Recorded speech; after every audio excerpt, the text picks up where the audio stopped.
You ask Tiger to solve. This deals with linear equations with one unknown. The final result is x equals -55/7. Let's solve it step by step. Simplify the expression. Expand the parentheses. Simplify the arithmetic. Group all x terms on the left side of the equation. Subtract 48x from both sides. Group like terms. Simplify the arithmetic.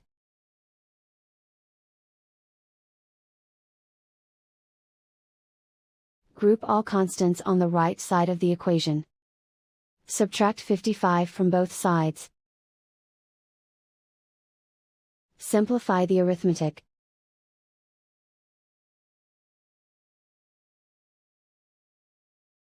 Isolate the x. Divide both sides by 7. Simplify the fraction. And so the final result is x equals -55/7.